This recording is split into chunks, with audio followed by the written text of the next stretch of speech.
The probability that a non-leap year selected at random will contain 53 Sundays is we have four options. हमें देखना है इसमें से कौन सा ऑप्शन सही है.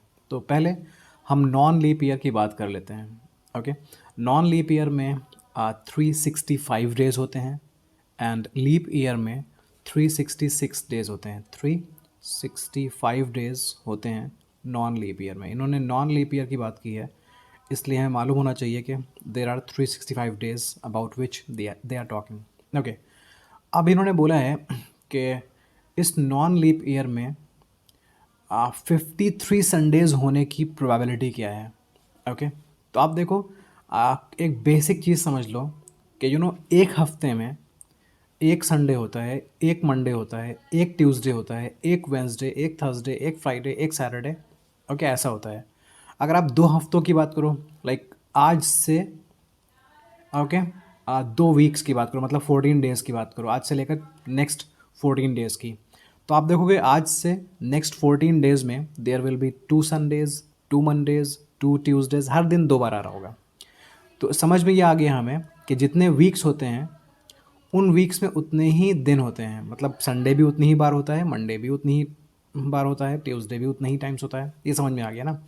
तो अब हमें ज़रूरत ये है ढूंढने की कि इस 365 डेज़ में कितने वीक्स होते हैं. ओके, तो अगर इस 365 डेज़ को आप ब्रेक कर दो 2 पार्ट्स में. Okay, 364 plus 1. ओके, 364 डेज़ को अलग कर दो और सिंगल डे को अलग कर दो. ओके, तो मैंने अलग इसलिए किया है क्योंकि ये जो 364 डेज़ है ना, ये 52 वीक्स बना रहे हैं. 52 वीक्स. इसका मतलब है हर नॉन लीप ईयर में 52 वीक्स होते हैं और एक दिन एक्स्ट्रा बच जाता है. तो इन 52 वीक्स में क्या होंगे? 52 संडेज़ होंगे, 52 मंडेज़ होंगे, 52 ट्यूसडेज़, वेंसडेज़, थर्सडेज़, फ्राइडेज़, सैटरडेज़ होंगे. अब ये जो एक दिन बच गया है ना, ये बचा हुआ दिन जो साल का आखिरी दिन होगा, ये संडे भी हो सकता है, मंडे भी हो सकता है, ट्यूसडे भी हो सकता है, लेकिन कोई एक ही दिन ऐसा होगा जो 53rd टाइम आने वाला है. देखिए, इन 52 वीक्स में हर दिन 52 टाइम्स आ चुका है. ओके, अगर हम किसी नॉन लीप ईयर की बात करें तो 52 वीक्स में 52 संडेज़, 52 मंडेज़, ये सारे दिन 52 टाइम्स आ चुके हैं. अभी एक दिन बच गया है. इस एक दिन में संडे या मंडे या ट्यूसडे या वेंसडे या थर्सडे या फ्राइडे या सैटरडे में से कुछ आने वाला है. ओके, आपसे पूछा गया है क्या प्रोबेबिलिटी होगी कि 53 संडेज़ आ जाएं.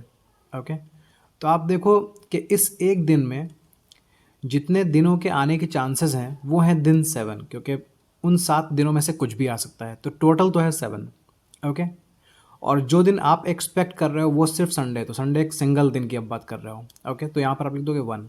तो ये 1/7 इसकी प्रोबेबिलिटी बन जाएगी, क्योंकि वीक में संडे एक होता है और वीक के सारे दिनों में से कोई भी एक दिन आ सकता था, इसलिए मैंने नीचे लिखा है 7, ऊपर लिखा है 1. आई होप को समझ में आ रहा है. एक बात और समझ लो कि अगर इस क्वेश्चन को चेंज करके यहाँ पर ये संडे के बजाय मंडे कर दें या ट्यूसडे कर दें या वेंसडे कर दें, कुछ भी कर दें, तो ये प्रोबेबिलिटी चेंज नहीं होने वाली है. तो अगर इसी क्वेश्चन को चेंज करके वो संडे की जगह कुछ और आपको देंगे तो आंसर यही रहेगा 1/7, क्योंकि जैसे संडे के आने का चांस 1/7 है, वैसे ही मंडे के लिए भी चांस 1/7 है, ट्यूसडे के लिए भी यही है. फिलहाल ऑप्शन ए करेक्ट है. अगर कोई प्रॉब्लम है तो प्लीज़ कमेंट सेक्शन में लिखिए.